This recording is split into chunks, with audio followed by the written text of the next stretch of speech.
Hi, good afternoon, everyone, from wherever you're zooming in from. Welcome to our session.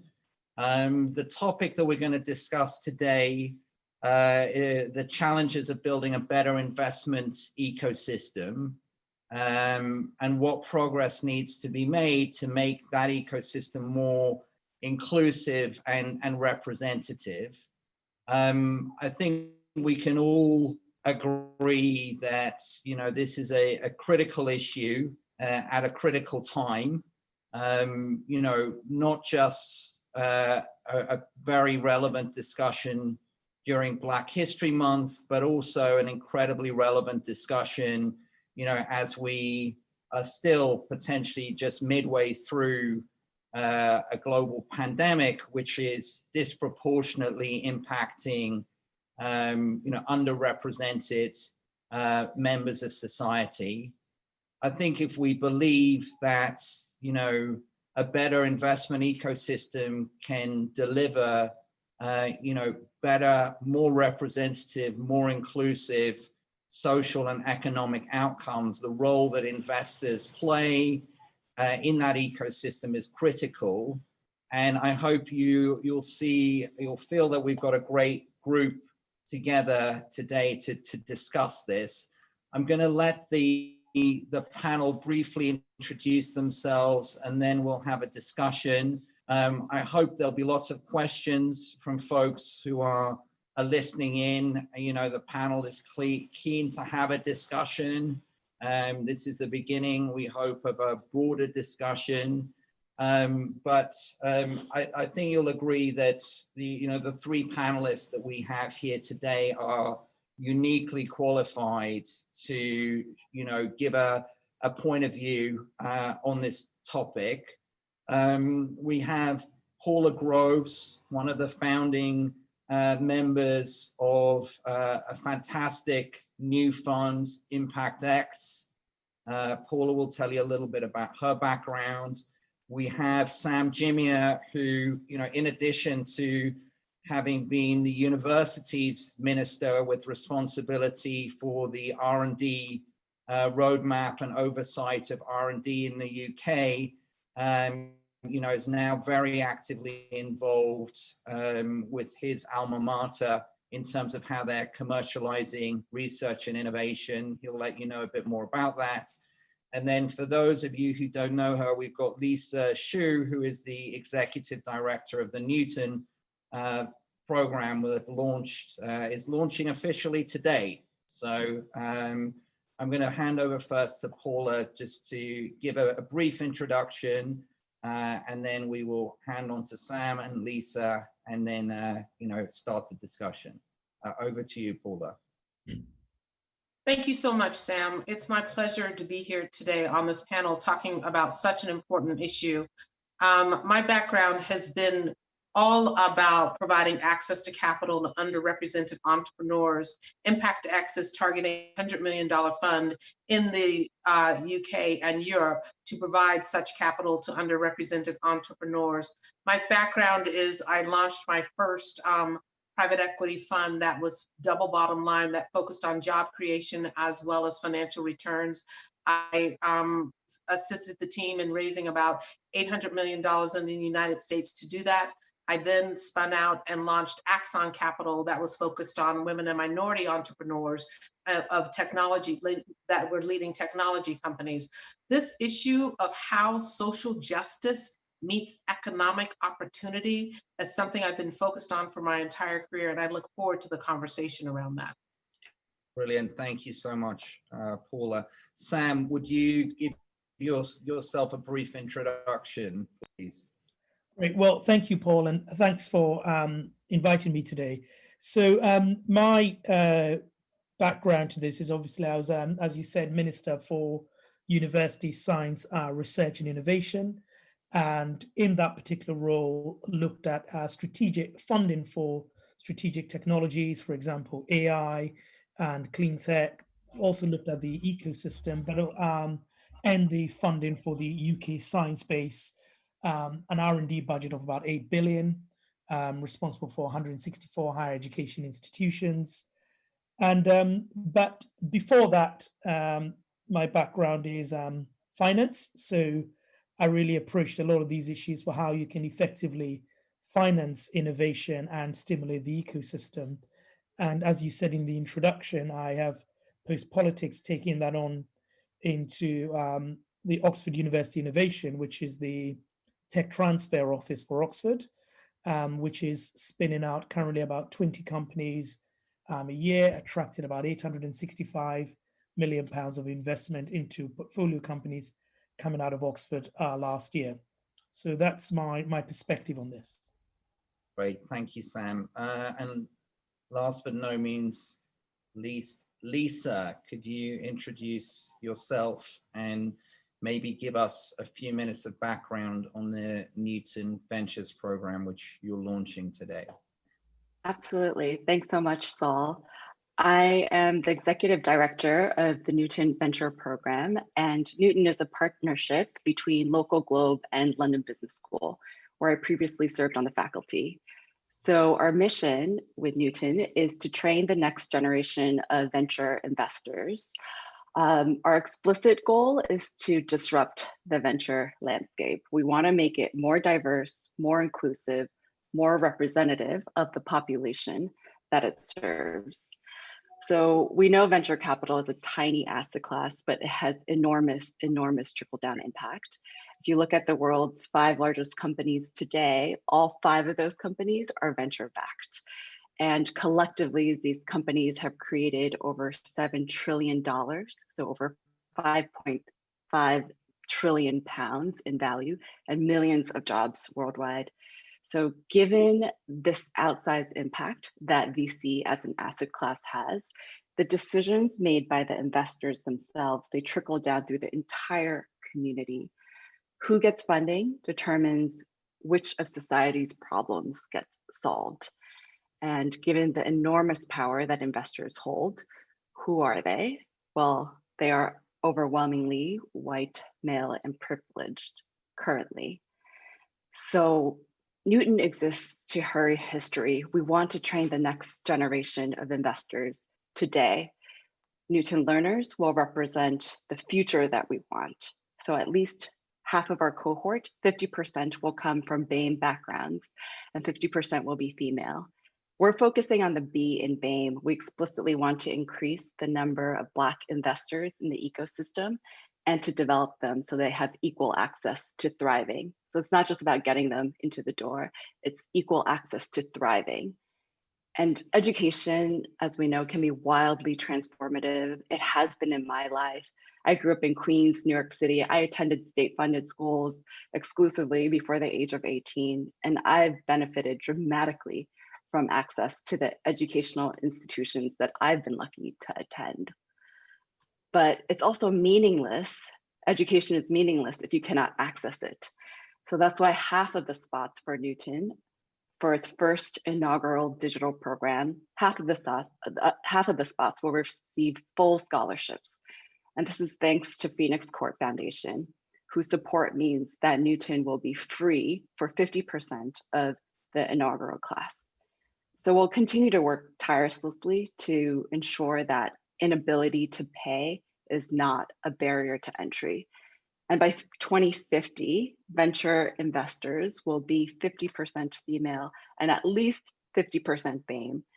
And I really hope that Newton can help us get this there even sooner than that. Brilliant. Thank you, everyone. Paul, I'm going to turn to you first. As you said, you know, you've dedicated and spent your career kind of working at sort of helping folks from underrepresented parts of society gain access to capital. You know, you're one of the few Black GPs in any fund in Europe, I'm guessing, certainly in the UK, certainly, you know, one of the few, if not only Black women GPs. You know, to Lisa's point about, you know, the capital getting to folks who who are underrepresented, and investors having a sort of a disproportionate impact on that. I think there was some research that was previewed earlier on today in the conference that in the UK, in the past 10 years, a total, and this is a shockingly low number, a total of 31 Black founders have received VC capital, and of that 31, 30 were men. So I'm curious as to your comments on that statistic, and obviously your fund is dedicated to addressing this issue.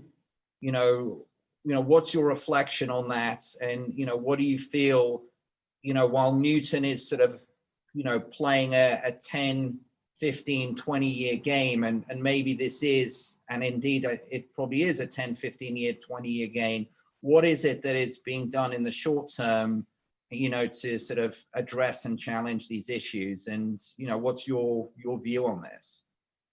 Thank you, Saul. That was a heady question, and I will do my best to respond. I think, at the end of the day, when a decision is made about whether or not to back a founder, it becomes a judgment call. It becomes a subjective decision. You can do a lot of research, you can do a lot of analysis, you can build financial models, but when you make a decision to write a check, it becomes sort of a gut reaction. And I think that one of the reasons Black founders are not getting capital at the same levels as their white counterparts or white male counterparts is because they're not known, right? People who are in the venture community are really investing from a network. They are founders that they went to school with, they rode crew with, they played baseball with, they were in fraternities with, right? And so when this individual makes a presentation to a venture capital fund, they often are referred in by somebody who's known within the venture capital organization, or the venture capitalist can pick up the phone and call someone to get a reference, someone that they know and trust and have done all those activities with. So if you are a Black founder and you are not within that sort of network or ecosystem and went to school at Oxford or Cambridge with these individuals, you may not be known. And it has nothing to do with the quality of your idea. It has everything to do with whether or not you've been involved with that network at a deep enough level. And this is what I believe is one of the key factors as to why Black founders, and in particular, Black female founders, are not getting capital at the same rate, because they're simply not in the locker rooms with these gentlemen. And so my approach, and our approach at Impact X, is to actually use a more data-driven analytical approach to sourcing transactions and making investment decisions. We really want to spread a net as wide as possible so that we can see every single underrepresented founder throughout Europe. And then we make decisions based upon the merits of the transaction and try to decouple that subjective factor. And I believe that if you invest in that way, you will still have the same level of results and returns. And we're already seeing it. We've actually just had our first exit this month out of our portfolio. So I think that if people are willing to sort of start to decouple their referral networks and really start to look at the transactions on the merits, I think we'll see a much broader access to capital. And just one final point, I think we've seen this model work, at the Boston Symphony Orchestra.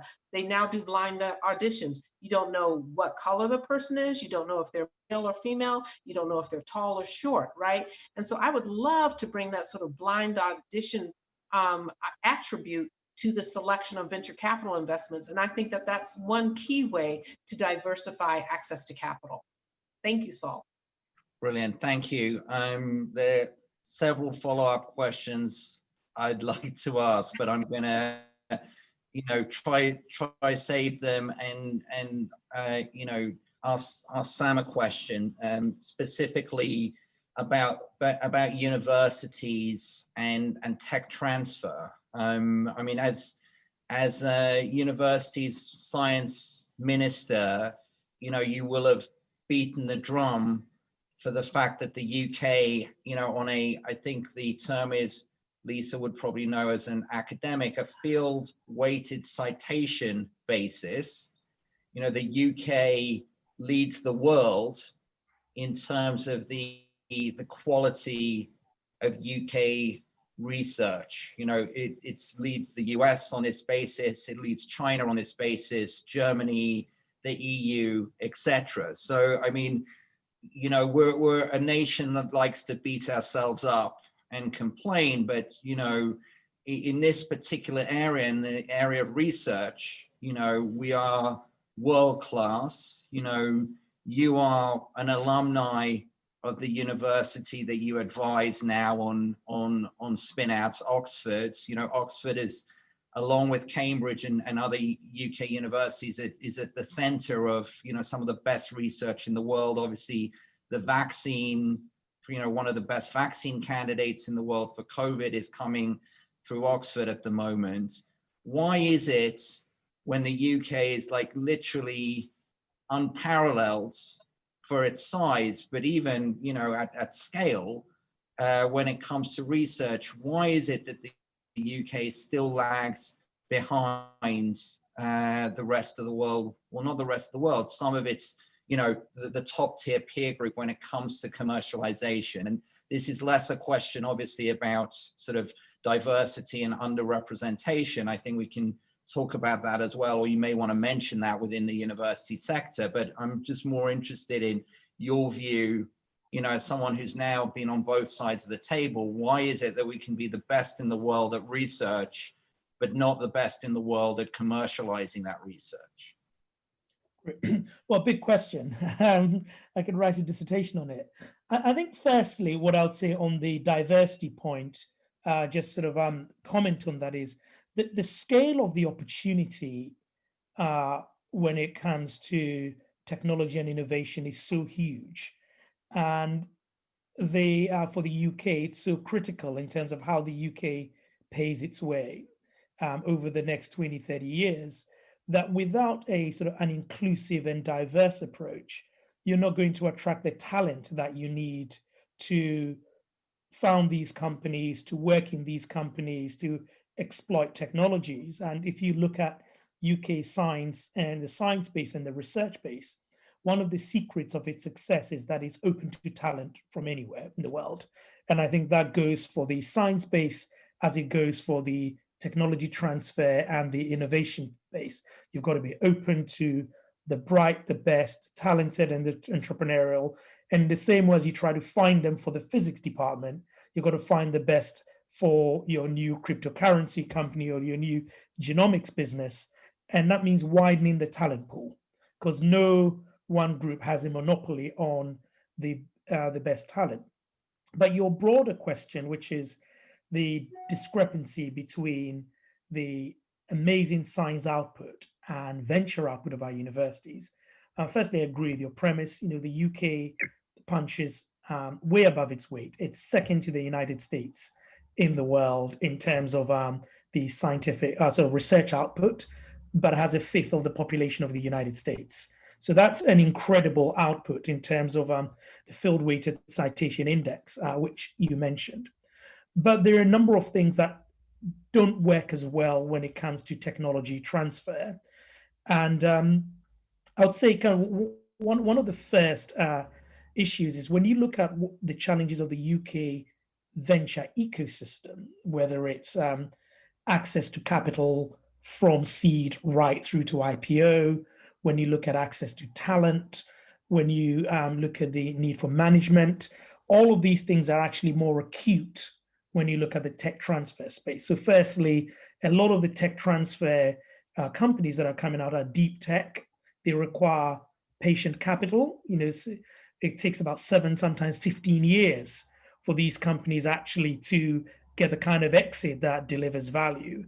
And that doesn't sit comfortably and neatly within a lot of fund structure. Certainly the IR doesn't work. So you need quite a different way of funding these things to the way you would fund sort of traditional software businesses. I think the second thing I would say is, yes, Cambridge does well, Oxford does well, Imperial does well, but none of those ecosystems are the size of the ecosystem you have in Palo Alto on their own.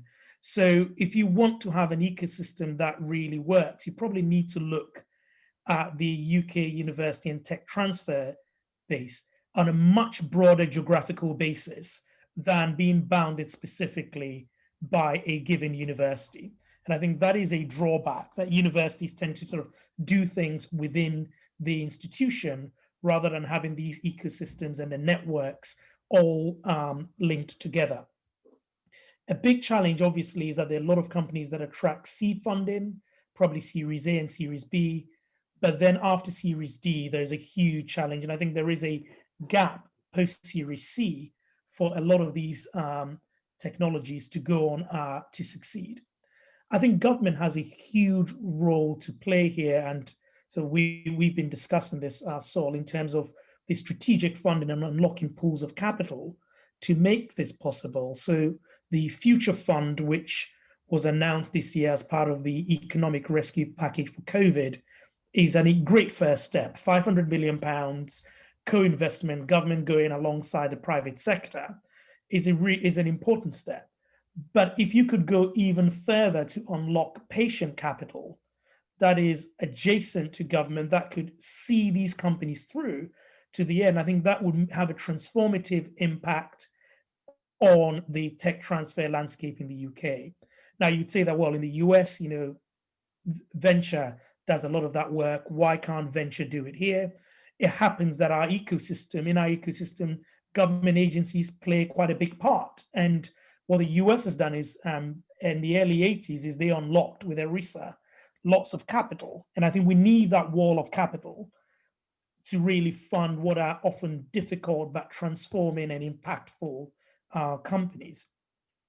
But this deals with just the tech transfer element. If you look at the data on venture-backed companies coming out of our universities, which is slightly different to tech transfer, again, I don't think there is a UK university in the top 50. I think Said Business School is number 3 or something if you look at MBA. But overall, in terms of universities, we're not. You've got the Indian Institute of Technology in there. You've got some Israeli universities in there. And what that means is I think our universities have got to be a lot more open to collaboration with business, collaboration with venture. And most of the discussions I had with the venture community about doing stuff with universities is it's difficult, it's time consuming. Universities don't make decisions quickly enough. They're not sufficiently commercial. And I think this needs to change if you're going to have the kind of collaboration you see in, say, Boston or you see in Palo Alto in the UK as well. And the final point I'll make is, whilst our universities focus a lot on skills formation in terms of producing good graduates to, work in consultancy or investment banking or wherever they want to go and work the civil service, there is a huge part of skills formation here, which is about entrepreneurship. And a lot of millennials want to work in entrepreneurial companies and want to be entrepreneurs themselves. And I think having that as part of university courses, celebrating entrepreneurship, doing a lot of work around that. And I think this is why the Newton program, I think, is so interesting, not just because of the inclusivity and diversity element, but I think making entrepreneurship central to the university experience. I think all of those things are needed to come together to exploit what I think is a big and growing opportunity. Brilliant. Thank you, Sam. So on that segue and, kind of coming back to the issue of diversity, and also just sort of touching on research, I was struck that, I think this is a piece of news from yesterday around the NHS vaccine registry that now has 270,000 people signed up. Obviously, to test vaccines, you want the sample, the trials to be representative of the population. 4% of the volunteers are from Asian communities, and 0.5% are from the Black, African, and Caribbean community. I mention this, for a couple of reasons. One, having been on an advisory board at a large British pharmaceutical company 3 or 4 years ago, I was struck at, a lot of the pharmaceuticals that had been developed historically were never developed with representative populations in mind. I mean, to the NHS's credit, they are seeking representative sampling here, but I think it sort of speaks to how sort of endemic this issue is and how system-wide it is. And Lisa, to sort of, you kind of said in your introduction, one of the reasons why we're pushing for the Newton program to sort of, okay, 50-50 male-female is representative of the population. But in the UK, I think the Black population makes up 13% of the population. The BAME population is just north of 30%. Why do you feel it's necessary to push for 50% BAME representation, and as you said, with an emphasis on the B in BAME? Thanks for that question, Saul. So historically, venture and finance in general, we've enjoyed overrepresentation from those who are male, pale, and Yale are the taglines in my world. And given this enormous trickle-down impact that VC has, we need to correct for that.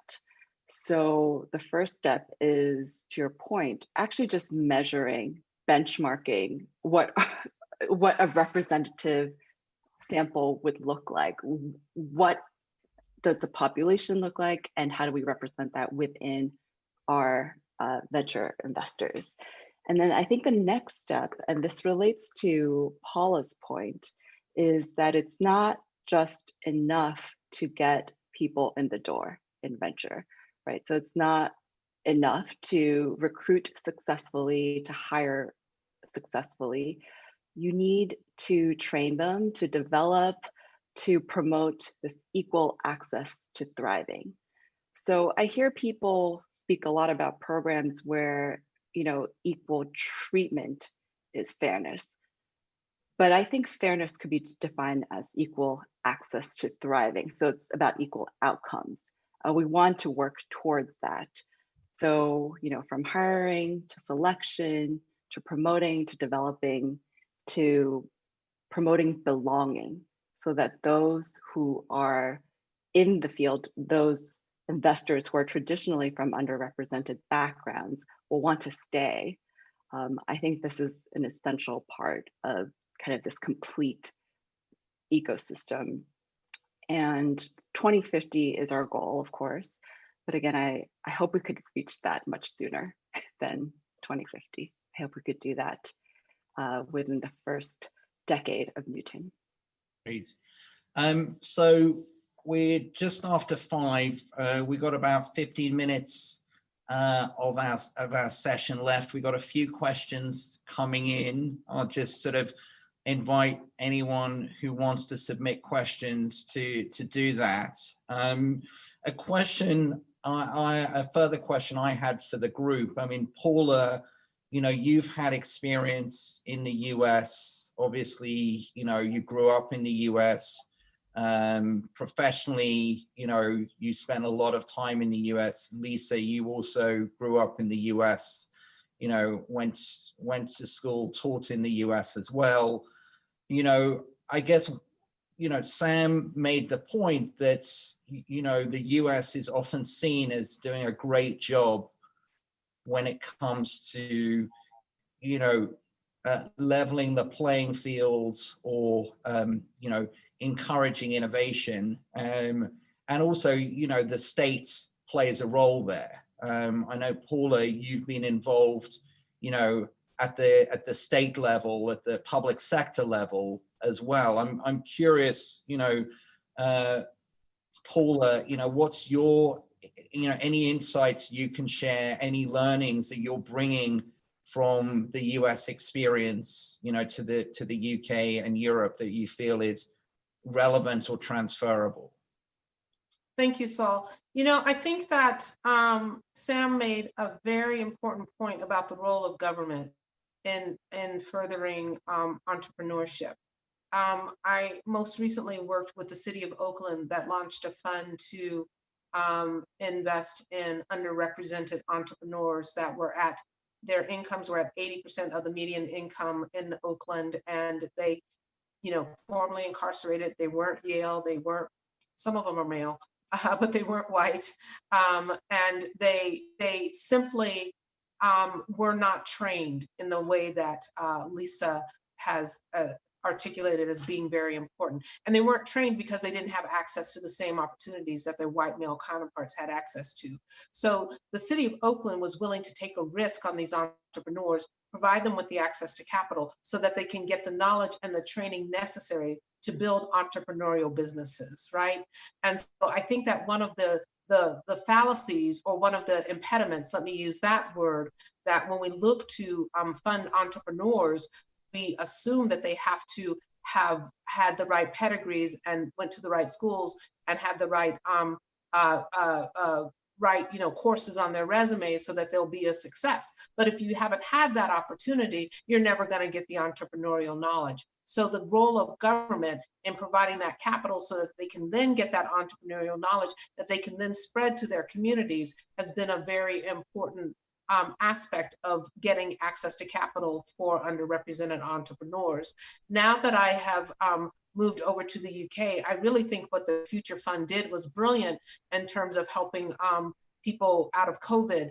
And the reason I think that that's very important, because not only did it focused on COVID, but it provided access to capital to people who didn't have access before. And you've seen, and I would love to get more of the information. Some people said that, they didn't do enough with regards to the BAME and the Black population, but I would argue that some of those entrepreneurs got capital that they otherwise never would have. So I think, one of the lessons is, what is the role that government can play? Because they have a higher risk tolerance than, the VC firms. They are willing to support the economic opportunity and the way that the VC firms can't. And the problem that they're solving are often social problems and environmental problems, and VCs just aren't willing to take that risk. And so to the extent that the federal government can continue to partner with these private equity institutions and venture capitalists, I do believe is a very important path towards increasing access to capital for underrepresented entrepreneurs. Thank you. I mean, I think the US, the US government has continued to play a big role, not that visibly, but, Tesla, for example, would never have got through its bump and through to IPO without a $400-500 million investment from the Obama administration. The Canadian pension funds are exceptionally good at the sort of the stage that Sam mentioned, that sort of pre-IPO stage when companies are established but need hundreds of millions to stay independent and scale up. And I think to credit the government in the UK, the Newton program, has been seeded by Research England, which is part of UK research and innovation. And I think, the community, needed that support and encouragement that UKRI offered to London Business School and the Newton program to recognize that human capital is a huge part of this ecosystem, not just, superb R&D. Lisa, I wanted to ask you a question that's come from the audience. The question is, what are the thoughts on the funding mechanism in future years for Newton? Will the price tag, and I don't think you've told us the price tag, will the price tag put those off who need it the most? Thanks for that question. It's a great one. The price is £2,050 to reflect the year 2050 and the goals that we're working towards, 50% female, 50% BAME backgrounds. We are very aware that in building Newton, we want to make sure that it's independent, it's sustainable, because our goal is to make venture accessible, not just in the UK, but globally. So our cost-based pricing model has allowed us to do that. We're so grateful for Research England, UKRI's initial seed funding, but we're definitely looking to continue our sponsorship of scholarships throughout the program. As I said before, our first cohort on the digital program, half of the learners will learn for free. It's completely funded by Phoenix Court Foundation. So I'm thrilled to have that commitment, and I can't wait to work to make sure that that exists for future cohorts as well. Great, thank you. So another question from the audience, and I'm going to kind of broaden it a little bit. The question is, do you think the financial aspects of the path leading towards venture and the number of financing options plays a part as a barrier to entry for underrepresented groups? And Sam, I'm going to ask you to answer that question first. And I see that in two ways, that there is a meaningful amount of venture capital available in the UK relative to the rest of the world. It's not evenly distributed, no question, either regionally or otherwise. There's also, as you said, you were responsible for overseeing an £8 billion R&D budget on behalf of the UK. There's quite a lot of capital available for R&D, and the government has actually, I think, since you were a minister, even increased that number significantly. So there is a lot of capital available, but it seems to come in lots of different forms. Why is it that people find it so hard to access capital, do you think, given that there is so much capital available, or there is a significant amount of capital available? I think it's a very good question. I think in terms of waking up to the venture opportunity, and I say waking up to it, I mean, we are in a better position as a country now versus 10 years ago when I first became an MP and after the global financial crisis, in terms of where we are. And I think in terms of the market-based response to that, venture returns are improving. There are more unicorns coming out of the UK versus the rest of Europe. And so more people are raising venture money. In terms of government allocation of capital, one of the key things is the focus on the D versus the R. I think you could argue that there's a lot of focus on the R, which is pure sort of basic research, very elite science in particular, but there could be more of a focus on the development and the translation side of research, especially where you're partnering with industry. And I think that is, in terms of where the capital allocation, there could be some differences. And one thing I will say here is, what you certainly don't need is, while there is a big role for government to play, is for government to try and do this itself.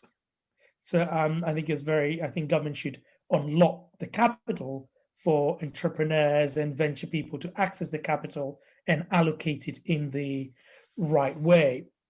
In terms of what it means for different groups accessing capital, I think you made the implicit point in your question is so much of the UK venture focus is also very, like most of the business activity in the UK, very London, the Southeast driven.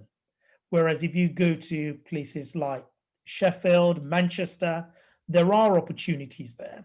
And the system at the moment requires entrepreneurs in that place to come and look for the money down south, rather than money being allocated in a way where people there can access it. And I think that is something why I think the Future Fund has got it right. When these funds are structured, really thinking about the regional input that goes into it, as a way of broadening the number of people that access the capital. One final point I'll make, though, is with the respect to the universities, you need to incentivize both investors and entrepreneurs to do this. And that means universities leaving a lot of equity where there's translation involved, translation research involved for the academic or the entrepreneur, so that they see just the sheer size of the upside if they were to go down an entrepreneurial path. I think that makes a huge difference. Brilliant, thank you. Paul, I just also would be curious on your view on this topic of, you know, how does one make it easier for particularly on underrepresented founders and also, you know, in regions that are underrepresented, how does one make that capital more accessible? You know, do we have to wait as Lisa, or, you know, and the Newton program is kind of laying the foundations for until we have a truly representative investor community, or can we make it simpler, you know, in the next few years and more accessible? And if so, how? Yes, you know, I was thinking when you were positioning the question for Sam that I would draw a distinction between the availability of capital and the allocation of capital. And where I think the system is broken is the allocation of capital. At the risk of sounding like a broken record, those who get to choose where the capital goes are, to use Lisa's phrase, are white, male, and Yale. And so I think the work that Lisa's doing in order to diversify those who get to decide where the capital goes is critical. So, but to your question, what do we do in the meantime? I think that the social unrest that we've seen, the Black Lives Matter movement, has resulted in people sort of getting woke, if you will. There's been an awakening in our society about racial biases that exist across a number of different sectors. And I'm very proud that some of the technology companies have been sort of saying to themselves, okay, we do need to do things differently. So we are seeing initiatives out of Apple, we're seeing initiatives out of Salesforce, we're seeing initiatives out of Lowe's. So those people are starting to come together to provide access to capital, focused particularly on Black entrepreneurs. Now, I will say thank you, and I appreciate that, but more work needs to be done. I've been on phone calls with these institutions, and again, the people who are in charge of the Black initiatives are all white, male, and Yale, right? And so I'm like, you're in charge of a Black initiative. Can't you go and find a Black person to join your team? So, you know, the recruiting aspect that Lisa has talked about, we need to get them trained. You know, for me, I grew up, I've been doing investing since 1992. And the way I got trained is it's absolutely an apprentice business at this point. You got to go work at the firm. You got to get hired by the firm. You got to go work at the firm. You got to understand how investment analysis is done. And the way to do that is on the job. Yes, courses are important, but at the end of the day, you got to be in the trenches talking to these entrepreneurs. So I say we need to change who gets to allocate the capital. They need to hire junior people and train them. They need to make a commitment to do that. And that, I think, will be an interim solution until Lisa's vision is realized. Brilliant. Thank you so much, everyone. We're sadly going to have to wrap up the panel, but, you know, I think whether it's 2050 or 2030, I think we're all agreed that this is, you know, a direction of travel that we must and need to go in. Thank you all three for being with us today. I think in different ways, hopefully the audience can see that, you know, whether it's, you know, in terms of the R&D and the university space, whether it's in the venture space, or whether it's in the, you know, what we refer to, you know, in Newton as, you know, training 21st century alchemists. You know, there's a lot of opportunity out there. If folks want to know more about the Newton program, it's now live. You know, we encourage people to apply and join the conversation. And again, thank you everyone for being part of the panel, and look forward to where this all goes to, obviously with optimism and hope. Thanks everyone.